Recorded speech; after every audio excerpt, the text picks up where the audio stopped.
If you are anything like me, you will have, at some point, dreamt up some sort of fictional car and maybe even sketched it out on the back of a napkin. As a kid, and even more recently, I would daydream about the things I would design if I was in charge of my own car company, and then I realised, hey, I'm not just a kid anymore. I've got a much improved eye for design and creativity, I now have the skills to bring these ideas to life, and I have a platform to share it on. And so with that, I present creating my own car brand. In this series, I will dive into the history of this company, the cars it produced, and key events that shaped its history. In this first episode, I will discuss the origins and history of my car brand, and how they were going to produce their most popular model to date. Just bear in mind, pretty much everything in this video is fictional. Otherwise, let's jump in. The whole story itself begins in the city of Leeds in the UK in 1936 with two brothers who came together in a joint venture to start their own car company. While this would seem to be an odd time to start such a company, what with the Great Depression rupturing the economies of nations around the world, it was founded with the intention of producing as cheap, reliable and economical cars as possible to help the slumped nation of the UK get back on the roads. All design and production was to take place in the city and would be known as the Phoenix Automobile Company, featuring a nifty looking logo representing the wings of said bird. They began building these aforementioned cheap cars and did find moderate success across the country, especially with the economy getting back on its feet. When World War II broke out in 1939, however, sales did bottom out, though this was not unlike most other industries. The company was commended for its help in the war effort in 1945 at the conclusion of the war, and the next year production would resume on their cars, with the idea of building cheap cars once again finding relevance, with many families across the country being without a modern car. And so, over the next few decades, Phoenix would move forward with the rapidly changing industry, introducing new cars to meet customer trends. However, despite producing cars that the British public found to be of good quality, Phoenix never really saw much success outside of its home territory. Therefore, going into the 1960s, the company was set in a new direction. In 1964 it was renamed to Phoenix Motors, a new logo was drawn up, and a real effort was made to expand their reach into new international markets such as Australia, South America, and their biggest targets, the United States and Canada. And this, at least for a while, seemed to be a great move, with some unique ad campaigns and some distinctly Americanized designs seeing good feedback upon being shipped over the Atlantic, and international sales did in fact see an increase. However, the bubble was eventually burst and it all came crashing down spectacularly in the mid-1970s, all as a result of the 1973 oil crisis. As Phoenix had moved away from cheap motors to create more exciting cars an international audience would be drawn to, when fuel costs went up, people stopped buying products from Phoenix in favour of more economical offerings from Europe and Japan. Now staring death right in the eyes, Phoenix quickly and rather cheaply tried to regain a foothold, mainly through detuning their engines to be more economical, a move that was critically panned. And it simply wasn't enough, and in 1975 Phoenix announced that they had lost over £200 million and was close to shutting down. However, at what seemed to be the last moment, the UK government would invest over £300 million to save the dying company, as while it was never a staple overseas, Phoenix was a keystone in the British motoring landscape and could not be let go so easily. With this second chance handed to them, upper management at Phoenix decided a complete reorganisation of priorities was in order, with the company once again settling on building cheap, reliable cars, this time for the world stage. This new Phoenix was going to bring them back to their former glory, starting with a fresh new logo, which in large part has remained until today.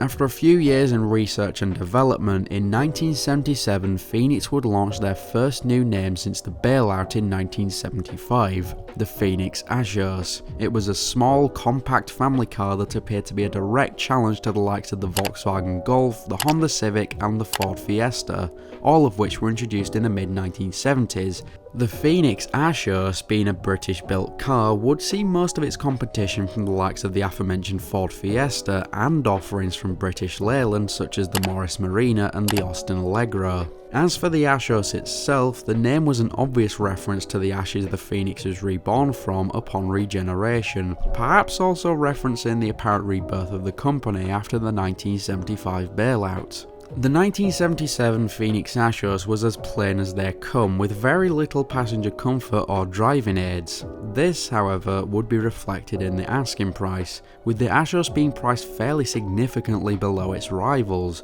effectively carving itself out a small niche in the market, especially in the UK. The Ashos was initially only fitted with one engine, a 1.1 litre inline-4 making roughly 61 horsepower with a fairly abysmal 0-60 time of 13.8 seconds. However, this wasn't of many people's concern at the time. Due to the low price point and the apparently high rated reliability, an oddity for a British car, the Ashos saw significant growth in sales over its first year, not trailing far behind the likes of Ford and British Leyland. In 1978, the Ashos would see some new additions. A 1.6 litre model was introduced, boosting power up to 87 horsepower and the 0-60 time dropping to 10.2 seconds, as well as the C or Comfort trim being introduced, with more common driver comforts being added for the first time. In 1979, the Ashos Turbo was launched. No guesses as to what new feature was included, a response to the insane popularity of the likes of the Golf GTI and the Fiesta XR2. It was covered in a distinct silver-white finish with time-appropriate striping down the sides to denote the faster trim. It featured a turbocharged version of the 1.6 litre engine which made 136 horsepower and a 0-60 time of just 8.6 seconds, which for the time was very impressive. This first generation of the Ashos had been a mighty success for Phoenix. The base 1.1 litre trim had instated Phoenix as one of the leaders in affordable cars. Through the late 70s and into the early 80s, Phoenix would continue to see success with the Ashos, and thanks to endeavours such as entering a modified version of the Turbo into numerous rallies throughout 1981 and 1982, the Ashos had become a true icon of British motoring. This first generation of the Ashos would last throughout a large part of the 1980s. In 1988, Phoenix would launch the second generation of the Ashos, featuring much more updated styling that seemed to anticipate the more curvy nature of automobiles going into the 1990s. It kept the same trims as the previous generation, though the 1.1 litre engine was replaced by a slightly larger 1.2 litre. But what was truly new for this generation was the GTI model, which effectively replaced the Turbo as the sporty trim. The GTI opted to drop the turbocharger and would instead use a fuel-injected 1.8 litre naturally aspirated 4-banger. Of course, the Ashos GTI would go toe-to-toe with the GTI variants of both the Volkswagen Golf and the Peugeot 205. It would make around 132 horsepower, slightly less than the previous Turbo, but with a 0-60 time of just 8.2 seconds, it was just as fast, if not faster. The coolest new variant in this generation came in 1989 with the Phoenix Ashos gti-r, a purebred rally racing homologation which began competing in the World Rally Championship in the same year. It features a 2 litre turbocharged inline 4 making around 280 horsepower and of course being fitted with 4-wheel drive, the first Ashos to do so. It would go on to find some great success competing between 1988 and 1995, and in this version of the universe, would go on to win the 1990 World Rally Championship, clinching the title by only a few points over dominant manufacturer Lancia. Phoenix would end up releasing a 500 unit special edition to commemorate the win, known as the Ashos GA90, which has become one of the most sought after Phoenixes ever.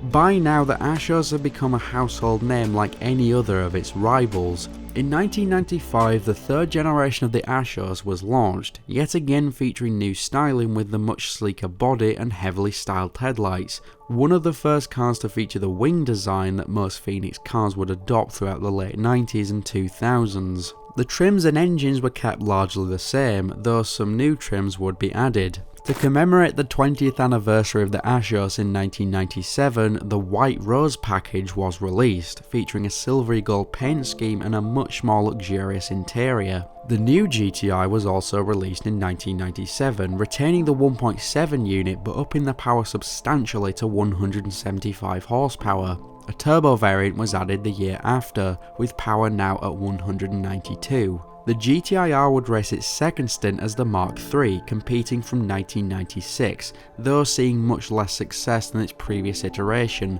and the Phoenix factory team would withdraw from the competition in 2000.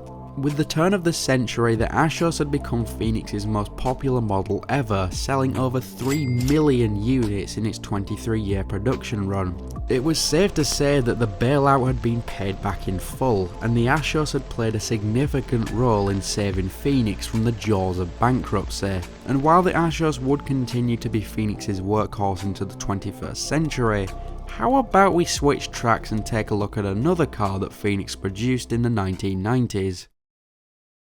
Though focusing primarily on cheap, affordable cars in the 1970s and 80s, going into the 1990s, Phoenix had much more legroom to produce some more luxurious and sporty cars. With the Ashos winning the World Rally Championship in 1990 and the Ashos GTI proving to be a greatly popular sporty model, Phoenix was inspired to create a sporty coupe that would fit the more extreme and cool trends associated with the 1990s, as well as following popular cheap sports cars like the Toyota MR2 and the Mazda MX-5. Work began from the ground up in 1990 developing this machine, and in 1992 the Phoenix Phocea, which is the Greek word for fire, which of course is how the Phoenix is resurrected, was launched.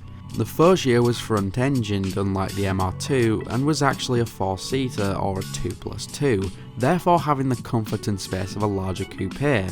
The first gen had 3 distinct versions, the E, the Turbo and the LE. The E, which stood for economy, was powered by a naturally aspirated 1.8 litre inline 4 making around 150 horsepower, a model that focused on pure drivability for a small price, omitting features like radio and air conditioning.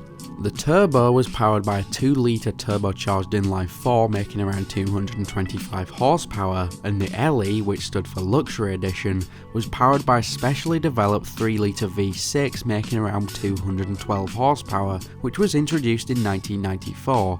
The relative cheapness of the Phocea made it an immediate hit in not only its home country but in most major international markets too, selling over 100,000 units worldwide in its 5-year production cycle.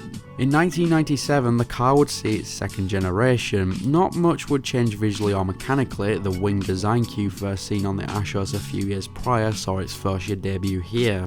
All of the previous trim levels were carried over, and while it was praised at launch like its predecessor, sales of the model were slowly dropping through the late 90s and into the 2000s, and the Phocea was retired in 2003 after only 11 years in production.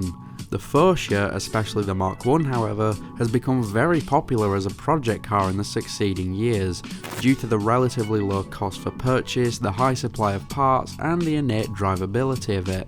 While reliability is its main problem a lot of the time, it still has managed to become a cult favourite like the MR2 and the MX-5.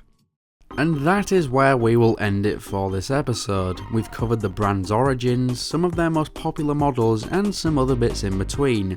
Join me in episode 2 where we'll take a look at some of their other models and some more important endeavours. Thanks for watching everyone. As I said in my update video a while back, this is a project I've wanted to tackle for a long time now, so I'm glad to finally be able to get the first episode out to you guys. This took a lot of effort and time on my part, so if you enjoyed this video at all, please support me by hitting the like button or even subscribing, so I know that a second episode is in order. I would also like to give a special thanks to Ben Wright and Brum Brum Bryn, who are very generously donating at the highest tier on my Patreon. Just £1 a month is an amazing help. I also have other socials which are in the description. Again, thank you for watching and take care.